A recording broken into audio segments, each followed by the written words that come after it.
How's it going, everyone?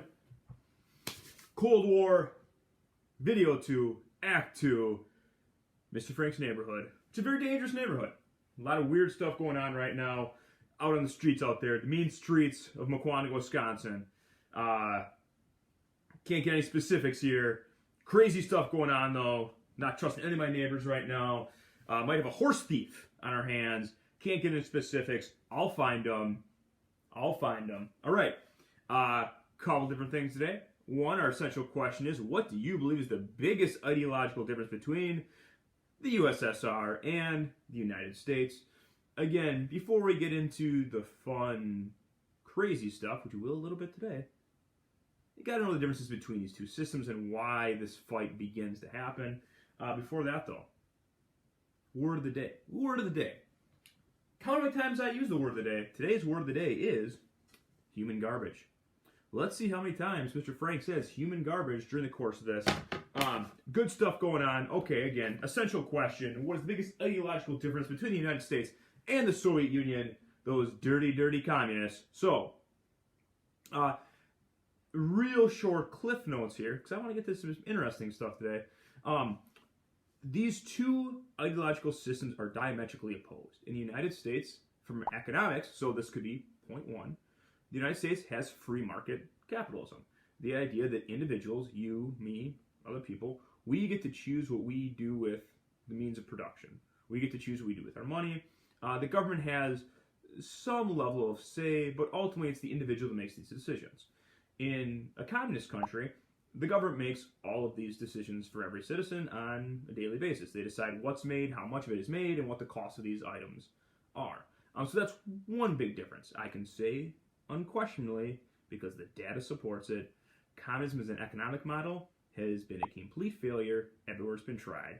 So, F for them on that. Religion, that's a big one too. Communism is atheist. You cannot have a God or religion inside of communism because government has to be God. Government has to be the number one thing. In the American system, we have religious freedom. If you want to worship a higher power, you can do that. If you don't want to, sweet, you don't need to. But you have the freedom to do so. In communist Russia, didn't have that option. Another big ideological difference. In communist Russia, it's a dictatorship. You speak out against the government, you're probably going to die. In the United States, you can speak out against the government anytime you want. Just turn on the news anytime, and you have probably a few individuals who are not very happy with what's going on inside of Washington or what's going on inside of anything government-related ever. That's a huge difference. In the United States, we have the Bill of Rights. We have certain freedoms and protections that allow us as individuals and individual citizens to kind of have a lot of freedom on what we do. In communist Russia, they did not have that. Even the idea of where rights come from was a big difference. In communist Russia, rights came from government. I'm government, I give you these rights, but that also means I can take these rights away. Inside of the United States, the American system, rights are not given by government. Instead, government's only responsibility is to protect those rights. But certainly, government doesn't actually give those rights, just protect them. So you have some major ideological differences there. Certainly, like, we want to go even more in depth with it. The American system is very much based upon you as the individual. You as an individual get to choose what you want to do with your life. In the communist system, it's all about the collective. It's all about the greater good for the most people, which sounds good on paper. Unfortunately, communism in the 20th century killed anywhere between 80 and 120 million people, so we probably shouldn't be putting that on a Christmas card anytime soon. So those are your main ideological differences. I mean, more differences that we talk about as we move on, but those are kind of the big ones. You're looking at the economics, freedom versus government control of everything. You're looking at religion, freedom to practice religion against no religion. You're looking at the rights of the individual versus doing things for the common good. So individual versus collective. Having actually rights written down, the idea of the rights come from a higher power in the American system, or in the Soviet system, the idea that rights come from government. So you have some big differences there. All right, now that you have those down, it's time to get interested with some stuff and talk about some human garbage. So, Cold War officially starts 1945 to 1947. The individual who's in charge of the Soviet Union at the start of the Cold War is Joseph Stalin. Stalin is what we call human garbage. So the entire Soviet kind of timeline begins in 1848 with Karl Marx and Friedrich Engels. They write a book called the Communist Manifesto, which becomes basically the basis for socialism inside the world. We can certainly debate Marx and Engels for sure. I will say historically, all their plans have turned out to be abysmal failures and lead to massive income inequalities, actually, and government control over things, and dictatorships, and a lot of death. So there you go. In 1970, so Marx and Engels, they believe that these communist ideas, they will end up spreading through industrialized countries like England. Instead, they spread through agrarian countries like Russia. So in 1917, in the middle of World War I, Vladimir Lenin leads a group called the Bolsheviks, and they overthrow Tsar Nicholas II of Russia, and they take over the country. Stalin is his right-hand man. Stalin is ruthless, absolutely ruthless, and that's how he kind of rises to power, where Lenin looks at him as a very valuable piece because Stalin will do things other people won't do. In 1924, Lenin dies. And there's a power struggle inside the Soviet Union over who gets to keep or who gets to take Lenin's spot as being in charge of the Soviet Union. And the two individuals are Joseph Stalin, picture somewhere, and Leon Trotsky. Stalin takes power,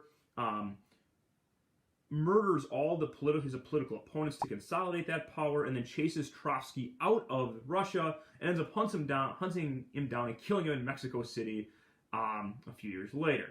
So this begins from 1924 until when Stalin dies in the 1950s. This is kind of what Stalin does. He kills political opponents, kills anyone who stands against him, and that's how he becomes the man of iron, that's what Stalin means, in Russia. So we'll kind of go down some things Stalin does here that confirms he is human garbage, and it also sets the scene for the next video in terms of how we get to this point of the Cold War. So in the 1930s, what Stalin does is he ends up creating something called the Great Purge. He ends up purging the Russian military of a lot of their leaders because he believes they're secretly plotting against them. They probably aren't. He also begins a mass genocide against the kulaks. Kulaks were peasants who were a little wealthier in Russia. At the same time, he has a forced starvation where basically his governmental policies create a famine. All this stuff together in the 1930s, the Great Purges, the Great Terror, we're talking anywhere between, on the low end, 20 million, on the high end, 60 million Soviet citizens being killed by Stalin to maintain his power. One of the ways he does this is by a secret police force. And it's first led by a guy named Nikolai Yezhov. Is the first guy who's part of Stalin's secret police who hunts down these individuals who might be speaking out against Stalin and executing them. He does this for about 10 years, and then Stalin becomes distrustful of Yezhov and replaces him with Lavrentiy Beria. Beria, who is even a more cruel and more sadistic murderer than Yezhov. Beria would have floors designed inside of the jails with a slanted floor so the blood would flow down so he could kill more people faster. Again, this is how Stalin got power. This is how he maintained power. Here's the thing, though. A lot of people knew this was going on, especially American politicians, and I'm putting a lot in one video, but there's a reason why, and no one cared, it seemed like. FDR, President Roosevelt, he felt he could reason with Stalin. He thought he was a reasonable guy, kind of ignoring the fact this was a mass-murdering maniac who would do absolutely anything to keep and maintain power. But we'll talk about that more next time. I want to more give what are the ideological differences between the two, along with some background on Stalin. Stalin is a cruel, ego, genocidal maniac who will do absolutely anything possible to keep power, to increase power, and to spread communism worldwide. And this is what leads to the United States and the Soviet Union coming head-to-head after World War II. There's a power vacuum inside of the world. Now that Europe's in shambles, the Soviet Union climbs to take that spot. They want to be number one in the world. Begrudgingly, the United States is the only country strong enough to stand up to Stalin and to stand up to what he plans for the rest of the world. And this is what begins the Cold War. Okay? So, answer your questions, do your things. Okay, wait. Question box. 30 seconds. Question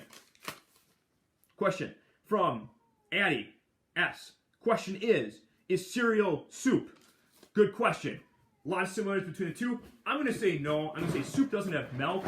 I can't confirm that with anything, but I'm running out of time here. Addie, great question. 10 American dollars to you. You are not human garbage. Not like Stalin, human garbage. Beria, human garbage. Yezhov, human garbage. And then next time we'll talk Khrushchev, also human garbage. And Beria some more human garbage. So a lot of human garbage. Shorter video. Try to keep these short. Great job. Answer the questions. Submit the forms. Do a mailbag video. Let's do it. Great job, guys. Go USA. Go anyone who's not named Stalin. USA #1.